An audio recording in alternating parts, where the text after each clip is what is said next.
another example from the exercise. There is a relation R which is defined on a set A, and A has got 5 values, 1, 2, 3, 4 and 5. They are saying within this set, if R be defined, and it is defined as containing those pairs where modulus of A minus B is even. Okay, if this is how the relation is defined, you show it is an equivalence relation. See, now this is what we are going to attempt, because we have to prove it is an equivalence relation. So I will prove this using a general method. We will not take each pair of relation R, though it is possible to write all the pairs from set A to A, but there will be many such pairs. So writing all the pairs and then through them explaining it is reflexive, symmetric and transitive will be a tough task, a time-taking one. So these kind of cases we will be proving using general method. Okay, so checking for reflexivity, we can assume let small a belongs to the set A. When we say small a belongs to the set A, that means small a is taking values 1, 2, 3, 4, 5. So we are talking about all the elements in the set A. Okay, so for every element in the set A, we can say that A comma A will belong to R. The reason being modulus of A minus A will be how much? 0, which can be written as twice of 0. So what do we want? Are we going to get those pairs in the relation where modulus of the difference of two elements comes out to be even? So because 0 can be written as a multiple of 2, we can say which is even. That means what? We will be having pairs like 1, 1, 2, 2, 3, 3, 4, 4 and 5, 5 in the set R. So therefore R is reflexive. Then checking for symmetric part, you can take any two numbers from the set A. Suppose A and B are any two elements of the given set, which is A. So A and B can take any value from 1 to 5, but they are special numbers such that A comma B belongs to R. This is what we know. So A and B are those two numbers of set A which are forming a pair A comma B which belongs to R. Now under this condition we have to check whether B comma A will also belong to the set R or not. If yes, then it becomes a symmetric relation. Now because A comma B is a pair which is belonging to the set R, that means we can definitely say modulus of A minus B is even.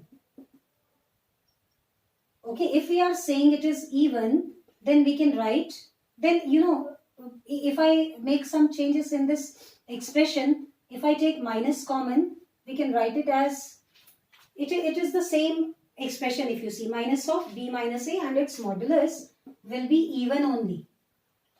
And when we take absolute value, we are only taking its size, not the sign. So modulus of B minus A is also even. That means the pair B comma A will also belong to R. So we could see if A and B are such numbers from the set A such that the pair AB is in the relation, then we are able to show B comma A will be a pair in the set R. So therefore R is symmetric.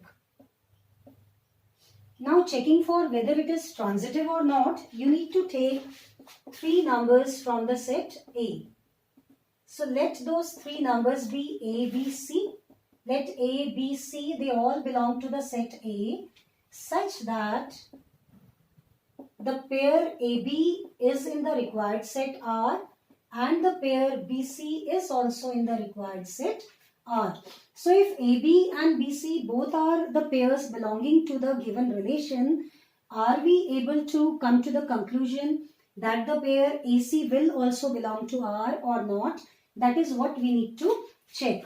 Now because AB belongs to R, that means we can write modulus of A minus B is even, and in the same way modulus of B minus C is also even. Now because it is an even number, let me assume that mod of A minus B is say 2 times lambda and mod of B minus C is 2 times mu. So I am trying to write them as a multiple of 2 because we are assuming they are even. Okay, where lambda and mu are, let us say they belong to n. Let me assume they are the natural numbers. Now see, we don't know the difference a minus b because we are taking absolute value of it, so it is positive. But maybe the difference was positive or it was negative. So if I avoid writing this modulus symbol, the equation can be written as a minus b is plus minus 2 times lambda. It can be plus 2 lambda, it can be minus 2 lambda depending upon the difference, whether it was negative or positive. In the same way, b minus c can be written as plus minus 2 mu. So if I add their left hand sides and the right hand sides simultaneously of both the equations, then we get plus minus 2 times lambda plus minus 2 times mu on the right side. Here you can see plus b minus b gets cancelled out and we are left with a minus c is equal to plus minus 2 times lambda plus mu. So what do you find? The difference of a and c is coming out to be a multiple of 2.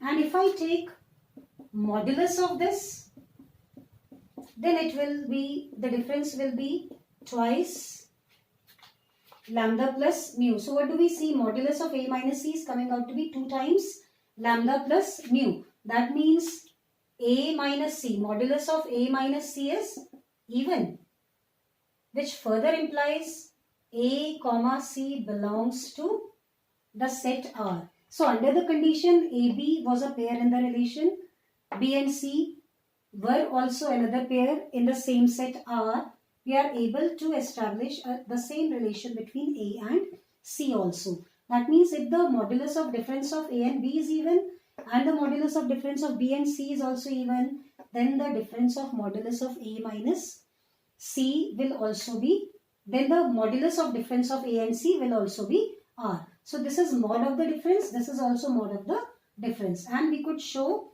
mod of the difference A and between A and C is also coming out to be even. That means R is transitive. Therefore, R is an equivalence relation.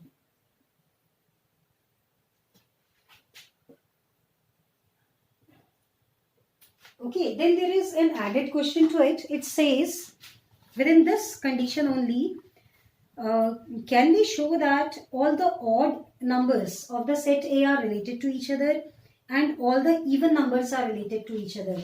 If you see, what should be the nature of A and B so that the difference comes out to be even? We know when two odd numbers are subtracted with each other, if we take modulus of the difference, it will come out to be even. In the same way, if you are subtracting two even numbers and you take the modulus of the difference, then it will also come out to be an even number. So what kind of pairs you will get in R? Either they both will be even or they both will be odd. So we can say 1, 3 and 5 are related to each other.